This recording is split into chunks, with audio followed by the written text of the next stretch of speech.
मुगलों की छाती पर भगवा हमने लहराया है, कब्र से उठकर देख ले बाबर मंदिर वहीं बनाया है। चढ़ मुगलों की छाती पर भगवा हमने लहराया है, कब्र से उठकर देख ले बाबर मंदिर वहीं बनाया है। और 25 तारीख को फिर हम भगवा वहीं लहराएंगे, भारत की उत्तम संस्कृति को फिर सिरमौर बनाएंगे। अयोध्या में राम मंदिर के शिखर पर जब धर्म ध्वज लहराया, वह राम राज्य के उस सपने का पूरा होना था, उस सपने का साकार होना था जिसे भारत की कई पीढ़ियों ने देखने की इच्छा रखी थी। लेकिन जब यह सपना सच हुआ तो नरेंद्र मोदी के हाथ भावुक होकर कांप उठे और उस पल की भावना को पूरे भारत ने महसूस किया। वो ध्वज जो सिर्फ एक कपड़ा नहीं था, वो था 500 साल का बिरह, वो था 500 साल का इंतजार, 500 साल की उम्मीद का प्रतीक। उस ध्वज में बंधा था हमारी संस्कृति, हमारी पहचान और हमारी धरती का सम्मान। यह सिर्फ एक ध्वज नहीं था, ये राम राज के उस सपने का पूरा होना था जिसे भारत ने पीढ़ियों तक अपने दिल में संजो कर रखा था। सदियों की प्रतीक एक क्षण में उजाले की तरह उतर आई। रामलला का धाम दिव्य प्रकाश से भर उठा और उस पल प्रधानमंत्री नरेंद्र मोदी के हाथ भावुक होकर कांपने लगे। वह कंपन कमजोरी नहीं था, बल्कि भावनाओं, श्रद्धा और युगों की तपस्या का भार था जो अचानक दिल पर उतर आया। पूरा भारत उस क्षण में ठहर गया। लाखों लोगों ने वही कंपन, वही आंसू, वही दिव्यता महसूस की, जैसे वह ध्वज सिर्फ मंदिर पर नहीं बल्कि भारत की आत्मा में लहर उठा हो। यह एक धार्मिक घटना नहीं थी, यह भारत के सांस्कृतिक पुनः जागरण का संकेत था। एक राष्ट्र की धड़कनों का एक साथ धड़क उठना था। धर्म ध्वज की हर लहर में संघर्ष, तपस्या और विजय की कहानी थी और मोदी जी के कांपते हुए हाथ उस कहानी की अंतिम पंक्ति थी, जहां समर्पण, श्रद्धा और संकल्प मिलकर इतिहास रचते हैं। यह क्षण केवल उनका नहीं बल्कि संपूर्ण भारत का था। साथ ही मोदी जी ने कहा कि यह धर्म ध्वज ये संदेश देगा कि कर्म प्रधान विश्व रची राखा। साथ ही प्रधानमंत्री ने कहा कि प्राण जाए पर वचन न जाही।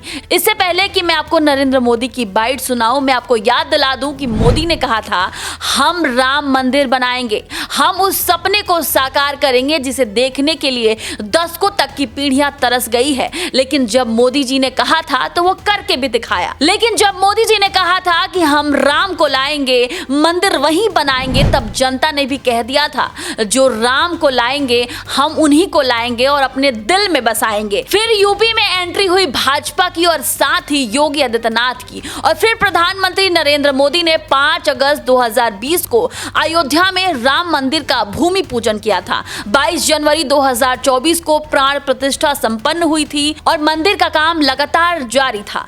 काम जोरों शोरों से चल रहा था और फिर आया वो पल जिसको देखने के लिए करोड़ों हिंदुओं की आंखें तरस गई थी। 25 नवंबर 2025 की वो तारीख जो इतिहास के सुनहरे अक्षरों में दर्ज हो गई है, जिसका इंतजार 500 सालों तक हमें करना पड़ा। प्राण जाए पर वचन न जाही, अर्थात जो कहा जाए वही किया जाए। ये धर्म ध्वज संदेश देगा, कर्म प्रधान विश्व रची राखा, अर्थात विश्व में कर्म और कर्तव्य की प्रधानता हो। ये धर्म ध्वज कामना करेगा, बैर न विग्रह आस न त्रासा, सुखमय ताही सदा सब आशा। यानी भेदभाव, पीड़ा, परेशानी से मुक्ति, समाज में शांति और सुख हो। ये धर्म ध्वज हमें संकल्पित करेगा, नहीं दरिद्र को दुखी न दीना। यानी हम ऐसा समाज बनाएं जहां गरीबी न हो, कोई दुखी या लाचार न हो। और आज इस ध्वज ने हमें फिर से याद दिला दिया है कि सत्य परेशान हो सकता है लेकिन पराजित नहीं हो सकता। उस क्षण के साक्षी बने संत ने मोदी जी के बारे में क्या कुछ कहा, आप खुद ही सुन लीजिए। अरे महाराज मत पूछे, रोम रोम पुलकित हो रहा था। सारी सब तरफ केवल जय श्री राम जय, यही ध्वनि सुनाई दे रही थी।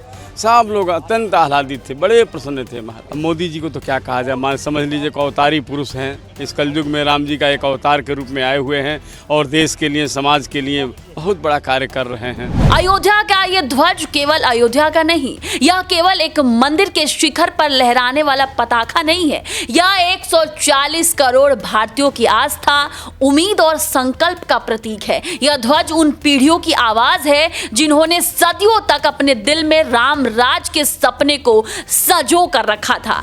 यह ध्वज उन पूर्वजों का सम्मान है जिन्होंने अपने जीवन और संघर्ष से यह सिखाया कि सत्य और धर्म की जीत निश्चित है। यह ध्वज उन करोड़ों भारतीयों का प्रतिनिधित्व करता है जिनका हर दिल भारत की संस्कृति, उनकी पहचान और उनके मूल्यों के लिए धड़कता है। इस ध्वज में हमारी संस्कृति की आत्मा, हमारी पहचान की शान और हमारी धरती की शौर्य गाथा समाई हुई है। जब यह ध्वज शिखर पर लहराता है तो केवल एक मंदिर का गौरव नहीं दिखाई देता, बल्कि संपूर्ण भारत के हृदय में, हर गांव, शहर और कोने में यह संदेश पहुंचता है कि हमारे मूल्यों, हमारी आस्था और हमारी एकता की रक्षा हमेशा होगी। इसीलिए यह ध्वज सिर्फ पताका नहीं है, यह हमारी संघर्ष की कहानी, हमारी आशाओं का प्रतीक और हमारे संकल्प की शक्ति है। आज इतिहास ने स्वयं लिखा है कि राम थे, राम है, राम रहेंगे। ध्वज लहराया है और यह ध्वज आता काल की मार्ग दिखाता रहेगा। तो जोर से बोलिए जय श्री राम और कमेंट में जरूर लिखिएगा जय श्री राम।